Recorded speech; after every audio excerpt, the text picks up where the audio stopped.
Good morning बच्चों, कैसे हैं आप सब। आज हम क्लास 7 में विज्ञान भारती भाग 2 में पहला पाठ पढ़ेंगे जिसका नाम है मानव विज्ञान और प्रौद्योगिकी।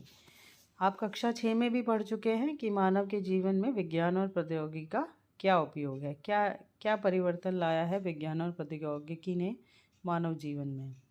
चलिए स्टार्ट करते हैं। विज्ञान ने हमारे जीवन को बहुत प्रभावित किया है। हमारे दैनिक आवश्यकताओं की पूर्ति में भी वैज्ञानिक आविष्कारों एवं आधुनिक तकनीकों का महत्वपूर्ण योगदान है। ये तो सबको पता है कि विज्ञान के आविष्कारों से और आधुनिक तकनीकों का हमारे जीवन में बहुत बड़ा योगदान है। विज्ञान क्या है बच्चों? विज्ञान से हमें इसने मानव जीवन को आसान, सरल और तेज बना दिया है। जैसे मान लीजिए पहले हम क्या था, कहीं जाने के लिए हमें ऑटो ये सब नहीं मिलता था। पहले हम बैलगाड़ी से यात्रा करते थे या साइकिल से यात्रा करते थे या दूर की यात्रा हम बसों से करते थे, तो उसमें हमारा समय बहुत ख़राब होता था। लेकिन अब वही यात्रा करने के लिए ट्रेन है, हवाई जहाज़ है और बहुत सारी ऐसी तकनीकें आ गई हैं जिनसे हमारा परिवहन जो है बहुत आधुनिक हो गया, अत्याधुनिक हो गया, यानी बहुत नया हो गया है, क्योंकि विज्ञान और प्रौद्योगिकी ने इसमें विकास किया है। अब आप अपने दैनिक जीवन में अनुभव करते हैं कि गैस सिलेंडर कटे हुए पेड़ का तना उठाकर घसीट कर ले जाने में अगर हम उसके लुढ़का कर ले जाते हैं तो हमें कम बल का प्रयोग करना पड़ता है। ऐसी ही चीज़ों के लिए जैसे बैलगाड़ियों में पहिया लगाने पर घर्षण बल कम हो जाता है। बोझ से लदी बैलगाड़ी को बैलों द्वारा खींचना सरल हो जाता है। बैलगाड़ी द्वारा कम बल लगाकर कार्य को सुगम बनाना विज्ञान के सिद्धांत द्वारा ही संभव है। अगर कोई जैसे पहले जब व्हील का आविष्कार हुआ था, पहिए का आविष्कार हुआ था, तो वो बहुत बड़ी क्रांति लेकर आया था, क्योंकि उससे काम करना बहुत आसान हो गया था। इसी प्रकार यहाँ विज्ञान के नियमों का उपयोग करके मनुष्य ने कार्य को सरल बनाने के लिए बैलगाड़ी, ट्रैक्टर आदि जैसे साधन विकसित कर लिए। अब विज्ञान का उपयोग जब मानव ने अपने लिए अपने और कार्य को सरल करने के लिए किया, तो उसी कार्य को हम प्रौद्योगिकी कहते हैं। जब साइंस के अंदर टेक्नोलॉजी आ गई और अच्छे आविष्कार होने लग गए और सरल साधन हमें मिल गए, तो उसी को हम प्रौद्योगिकी कहते हैं। राइट बच्चों? अब क्या परिवर्तन लाए हैं वो हम पढ़ते हैं। विज्ञान और प्रौद्योगिकी के विकास के कारण विभिन्न क्षेत्रों जैसे यातायात, इधर से उधर जाने को यातायात कहते हैं, चिकित्सा, जनसंचार, मनोरंजन, कृषि के क्षेत्र में नित नए आविष्कार होते हैं।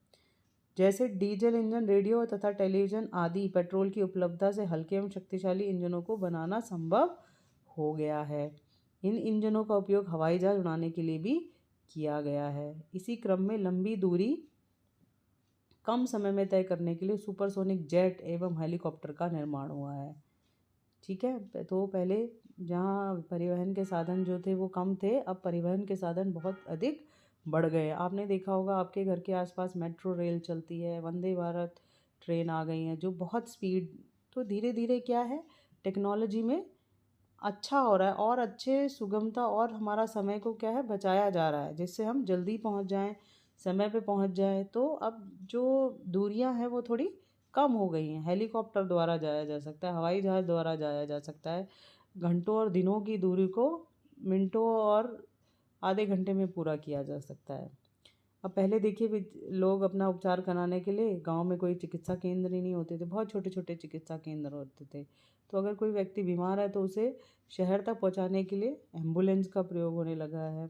बहुत सारी जांच आ गई हैं। जो पहले रोग हमें असाध्य रोग होते थे जिनका पता ही नहीं चलता था, अब उनके लिए बहुत सारे चिकित्सालय खुल गए हैं। आजकल चिकित्सालयों में आधुनिक मशीनें आ गई हैं। एक्सरे, अल्ट्रासाउंड, आंतरिक अंगों का सूक्ष्म जांच, स्कैनर द्वारा मस्तिष्क की जांच की जाती है। शरीर के अंदर के भागों की जांच करने के लिए एंडोस्कोप मशीन का प्रयोग किया जाता है। तो नए नए आविष्कार हो रहे हैं, नई नई टेक्नोलॉजीज आ रही है। हर क्षेत्र में ये टेक्नोलॉजीज या प्रौद्योगिकी आ चुकी है। रोज़ नया रिसर्च हो रहा है, रोज़ नई चीज़ों का आविष्कार हो रहा है, जिससे मानव जीवन और सरल बन सके। पहले टेलीफोन की सुविधा नहीं थी। एक दूसरे का हालचाल जानने के लिए संदेशवाहक पत्र, टेलीग्राम, प्रशिक्षित कबूतरों द्वारा संदेश भेजते थे। लेकिन आज क्या हो गया बच्चों, आप फ़ोन जिससे भी आप देश के किसी भी कोने में हो या विदेश में किसी भी कोने पर हो, आप व्हाट्सएप कॉल द्वारा या अपने लोकल कॉल द्वारा भी वहाँ बैठे बैठे यहीं से बात कर सकते हैं।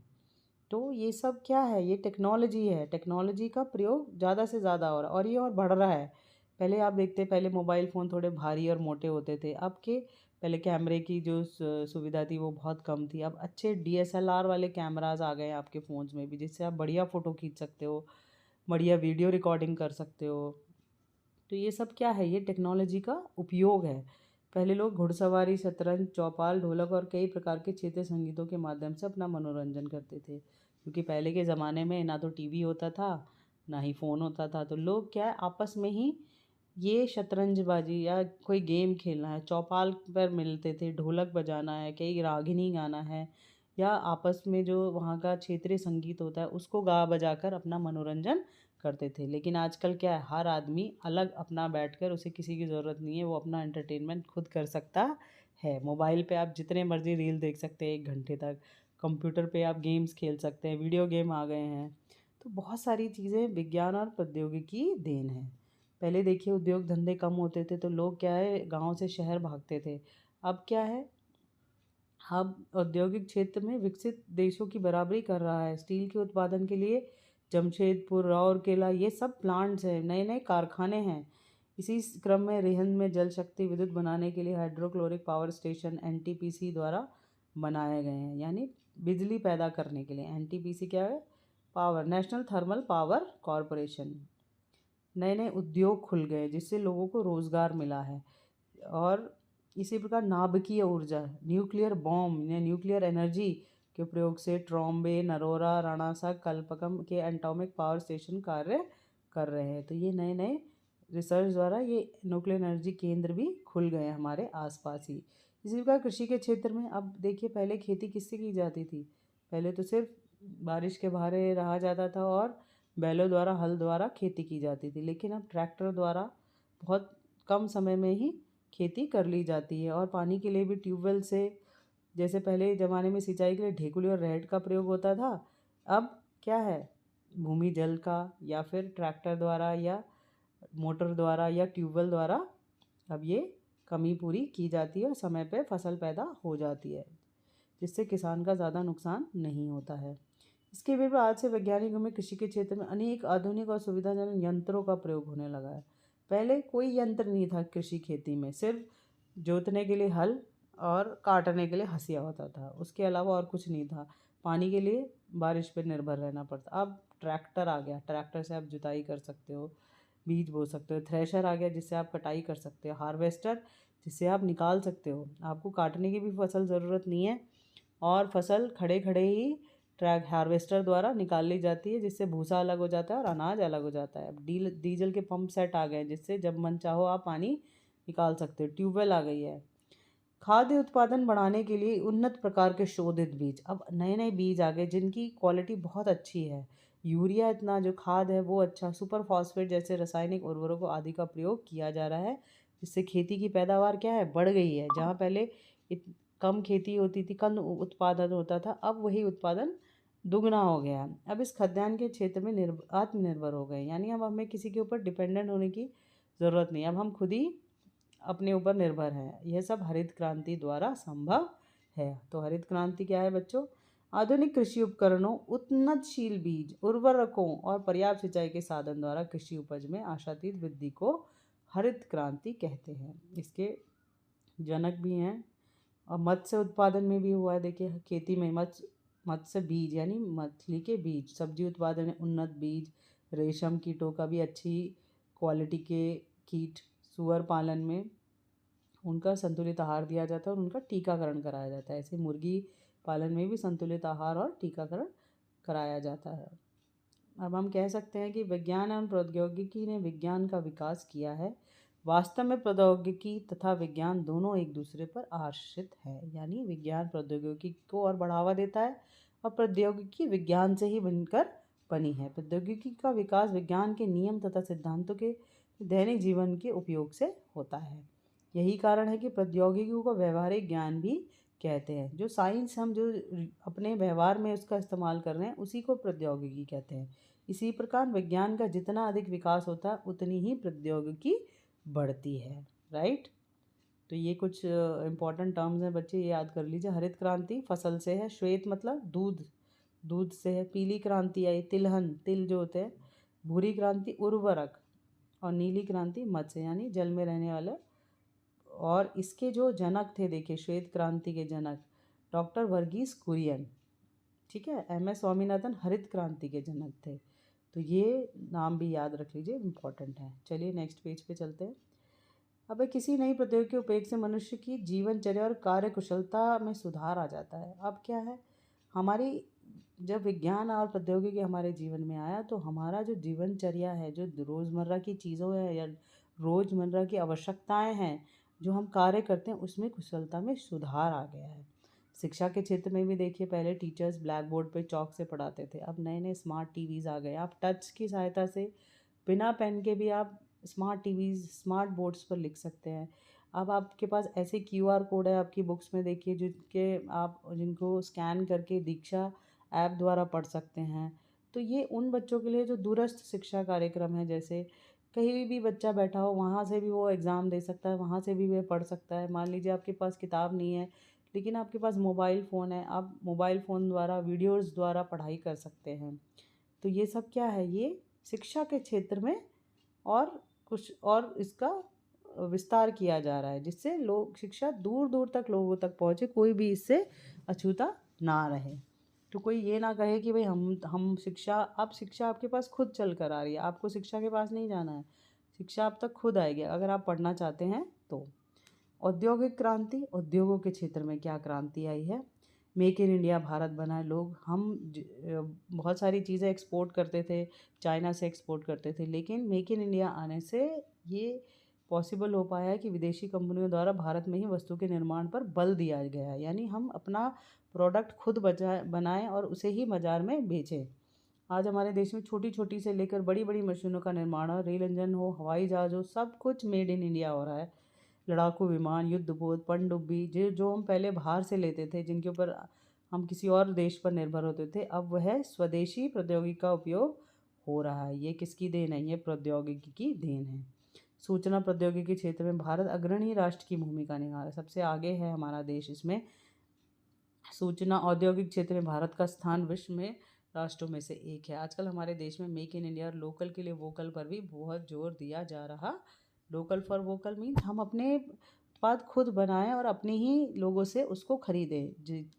हम चाइना से खरीदें या हम किसी और देश से खरीदें, उनको फ़ायदा उससे, क्यों ना हम ऐसे प्रोडक्ट अपने ही देश इंडिया में बनाए हैं और उन्हीं को खरीदें, जिससे हमारे ही लोग का उससे स्टैंडर्ड हाई हो। जनसंचार क्रांति में क्या है, इधर से उधर जनसंचार, बातें करना, जैसे ईमेल आ गया, कंप्यूटर आ गया।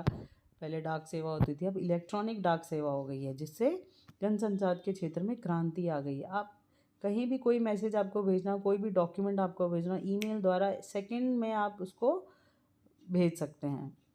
कंप्यूटर पर क्या है, आपको पता है, एक इलेक्ट्रॉनिक मशीन होती है जिससे बहुत ही जटिल कार्य को सरलता से संपन्न किया जा सकता है। जैसे मान लीजिए चैट जीपीटी आ गया है, अब जेमिनाई आ गया है। ये सब किसके द्वारा हुआ है, ये कंप्यूटर्स के एक पार्ट हैं, इंटरनेट की सहायता से ये चलते हैं। और आंकड़ों का, जैसे कंप्यूटर क्या करता है, आंकड़ों का रख रखाव करता है, गणना, टाइप आदि अनेक प्रकार के कार्य करने में किया जा रहा है। इंटरनेट क्या होता है बच्चों, इंटरनेट छोटे छोटे कंप्यूटर्स के नेटवर्क को आपस में जोड़ देता है। टेलीफोन लाइन की सहायता से जुड़े कंप्यूटर नेटवर्क को इंटरनेट कहते हैं। इसकी सहायता से हम कमरे में बैठे विश्व के विभिन्न देशों और किसी भी विश्व के संबंधित सूचनाएं एवं आंकड़े पल भर में प्राप्त कर सकते हैं। हम घर घर बैठे बैठे टेलीविज़न पे आंकड़े प्राप्त कर सकते हैं, पता लगा सकते हैं कि दूसरे देश में क्या हो रहा है, कहाँ युद्ध हो रहा है, हमारे देश का हाल क्या है, हमारे देश में क्या तापमान चल रहा है, या दिल्ली में इस समय क्या तापमान है, बारिश आएगी नहीं आएगी। तो ये सब किसके द्वारा पॉसिबल है, ये प्रौद्योगिकी। इसकी सहायता से हम कमरे में बैठे विश्व के विभिन्न देशों और किसी भी विषय से संबंधित सूचनाएं, कोई भी सवाल आपके मन में आ रहा है, ऐसा क्यों हो रहा है, आप इंटरनेट पे डालिए, गूगल आपको 5 सेकंड में जवाब दे देगा। इनका संग्रह भी कर सकते हैं। इंटरनेट की स्पीड बढ़ते बढ़ते हम 4 GB से 5 GB पहुंच गए हैं। पहले स्पीड थोड़ी स्लो थी, हमें नेट के लिए बाहर आना जाना पड़ता था। 5G आ गया है, जिससे दूरस्थ व्यक्तियों से वीडियो कॉलिंग बहुत सरल तरीके से की जा सकती है। कई नवीन पुस्तकें भी आप पढ़ सकते हैं इंटरनेट पर, ज़रूरी नहीं कि आप किताब को खरीदे ही खरीदे, आप खुद शुल्क देकर भी उसको इंटरनेट पर डाउनलोड कर सकते हैं और पढ़ सकते हैं। इलेक्ट्रॉनिक डाक सेवा क्या है भैया? ईमेल, कि भाई आपको कहीं डॉक्यूमेंट भेजना है, अपना रिज्यूम भेजना है, आप कहीं नौकरी प्राप्त करना चाहते हैं, किसी दूसरे शहर में आपकी नौकरी लगने वाली है, आप अपना रिज्यूम भेज सकते हैं, अपने डॉक्यूमेंट्स वहाँ सेंड कर सकते हैं, राइट। इससे द्वारा कृत्रिम उपग्रहों के माध्यम से अनेक देशों के कंप्यूटर को सूचना आदि का आदान प्रदान किया जाता है। एक देश से दूसरे देश को संदेश भेजने का सबसे सस्ता साधन है। बिना किसी पैसे के आप ईमेल भेज सकते हैं। मोबाइल फ़ोन और स्मार्टफ़ोन के बारे में तो सबको पता है। आप वॉइस रिकॉर्ड कर सकते हैं, आप गूगल मैप खोल सकते हैं, आप वीडियो कॉलिंग कर सकते हैं, आप मैसेज भेज सकते हैं, फ़ोटो खींच सकते हैं। ऐसा कोई काम नहीं है जो आप फ़ोन से नहीं कर सकते हैं। कृषि, जनसंख्या विस्फोट से भूमि पर दबाव बढ़ा है, जिसके कारण खाद्यान्न की समस्या मानव के लिए विशेष प्रकार की चुनौती थी। अब जब जनसंख्या ज़्यादा बढ़ गई है तो खाने के लिए चीज़ें भी ज़्यादा होनी चाहिए, किंतु कृषि के क्षेत्र में वैज्ञानिक आविष्कारों जैसे ट्रैक्टर, अच्छे प्रकार के हल, ट्यूबवेल, कीटनाशक, उन्नत कोटि के बीज, रासायनिक उर्वरकों आदि के प्रयोग से कृषि उपज में पर्याप्त वृद्धि हुई है। इसके फलस्वरूप हम अपनी बड़ी जनसंख्या को पर्याप्त मात्रा में खाद्यान्न उपलब्ध कराने के साथ साथ विदेशों को भी खाद्यान्न निर्यात करने में सफल हुए। यानी हम अपने देश के लोगों को तो खिलाते ही हैं, हम उसको बाहर के देशों में निर्यात भी करते हैं, जैसे चावल है या चीनी है। अब ईंधन, पहले ईंधन क्या इस्तेमाल होता था बच्चों? कंडा गोबर से बने जो कंडे होते थे, कोयला होता था या लकड़ी होती थी, पेड़ों को काटना पड़ता था, सूखी पत्तियाँ होती थी। लेकिन अब क्या आ गया? साफ़ एंड क्लीन फ्यूल आ गया। अब क्लीन फ्यूल का क्या नाम है? Liquefied petroleum gas, LPG। ये नाम याद कर लीजिए। ये सिलेंडर्स में भर के आती है आपके घर, और आजकल तो इसकी पाइपलाइंस भी आ गई हैं शहरों में। तो आपको सिलेंडर की भी आवश्यकता नहीं है, पाइपलाइन से ही या सीधे आपके घर किचन तक आएगा। ऐसे ही CNG, कंप्रेस्ड नेचुरल गैस, ये बड़े पैमाने पर इसका उत्पादन हो रहा है। CNG गाड़ियों में इस्तेमाल की जाती है, जिससे आवागमन के उत्तम साधन उपलब्ध हो गए। बिना किसी पोल्यूशन के आप गाड़ी चला सकते हैं। पहले बहुत पोल्यूशन होता था, पेट्रोल और डीजल से जो धुआं निकलता था वो उससे वातावरण बहुत प्रदूषित होता था। लेकिन इसके फलस्वरूप ईंधन के क्षेत्र में भी क्रांति आई है कि हमें निर्भर नहीं रहना पड़ता कि हमें पेट्रोल चाहिए, हमें डीजल चाहिए। ये सस्ता एक साधन है CNG। चिकित्सा के क्षेत्र में क्या बदलाव आया? मैंने जैसे आपको बताया था, नई नई टेक्नोलॉजीज़ आ गई, नए नए